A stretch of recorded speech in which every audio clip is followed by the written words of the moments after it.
Before we began, Joe called me the cleaner or the sweeper.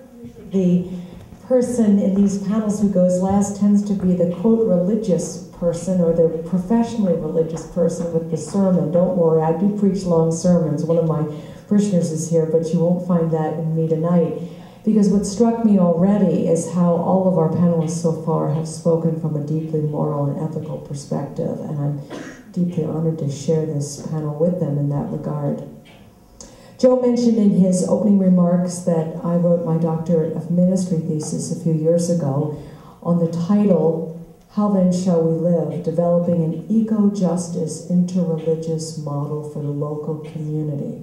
Now that may be a mouthful, and it may be hard to find which word is the most important in that title. And after that title, which I really like, How Then Shall We Live? The word is community. It's all about developing our communities, and I think the model that we have in the Interfaith Power and Light program here at Rhode Island, and also wonderfully Massachusetts, which is one of the two founders of the whole program, the whole movement in this country. We see the importance of interfaith work in this eco-justice model. Frederick Buechner wrote, "The place where God calls you to is the place where your deep gladness and the world's deep hunger meet." I would ask you to think about that for a few moments. And at the risk of sounding very personal, I think that all of our journeys and our mindful steps to living more simply in this ever fractured and decreasing in size planet is to look at our personal stories. And we sometimes say that all politics is local.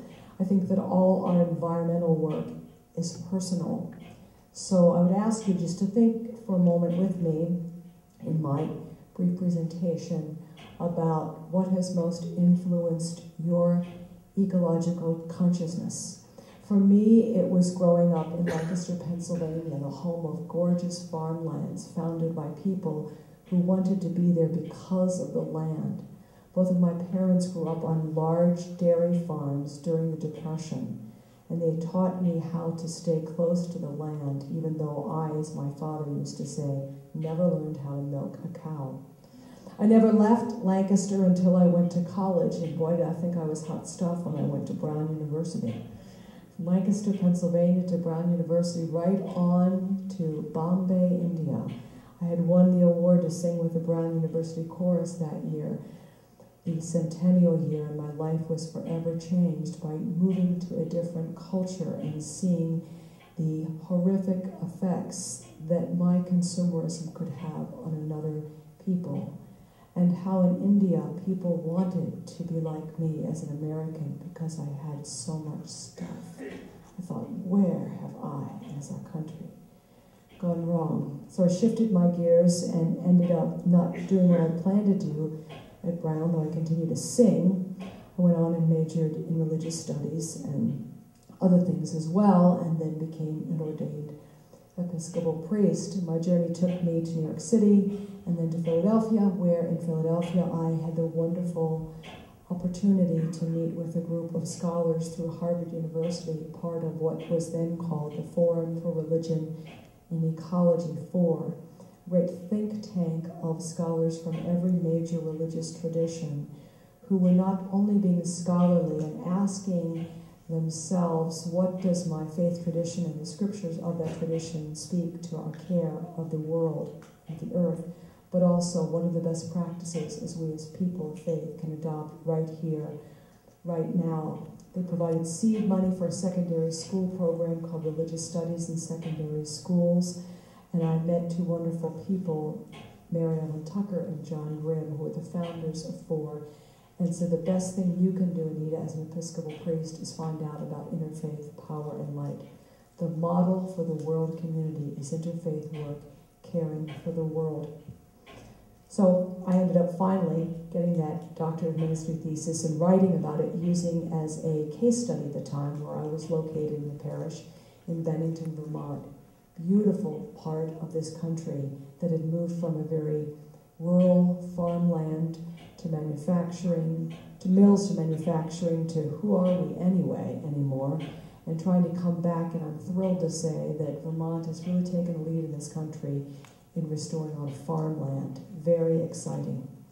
So this work is so vital for who we are because it needs to connect us with where we come from, the earth, our island home. And it is so difficult for us because we, as most Americans, have a very patriarchal epistemology, knowing what we know from gathering more information in a very hierarchical top-down model that has worked for the United States, but it will destroy us. It already is destroying us. Consumerism is destroying us, and we need to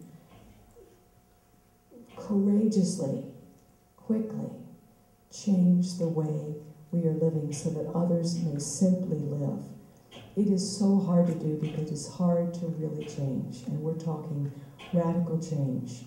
But the exciting thing that I have found about this work is that it really does connect us to one another in ways that are more rewarding than our accumulating of anything, including the very knowledge that we have. It is the model my parents gave me of living on a farm.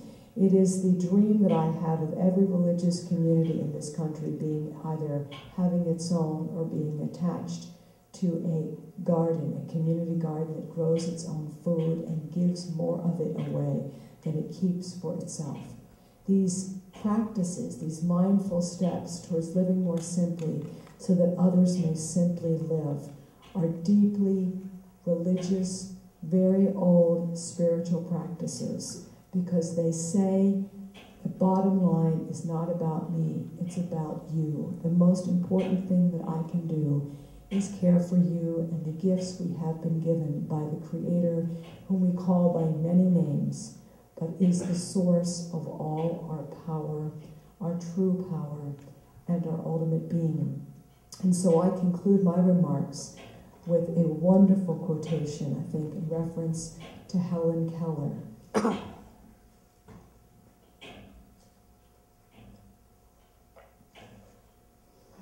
Toward the end of her career, Helen Keller was speaking at a Midwestern college when a student asked Keller, who was, we know, was blind and deaf from early childhood, "Miss Keller, is there anything that could have been worse than losing your sight?"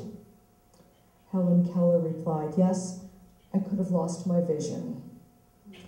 May such vision be our inspiration to make our collective voices heard in our religious communities, in our courts and government, in our schools and in our workplaces, in our local businesses, in short, in all that we hold near and dear for the future of this planet. The sense of how blessed we are by the life we share in this amazing universe is a reality and vision that we must never lose sight of. Each of us has an important and irreversible role to play in the healing of our world. Each has distinctive gifts to bring. The future of all life, including our own, depends on our gifts, our vision, and our mindful steps. These mindful steps take us to that place where we are called and always meant to be in community building.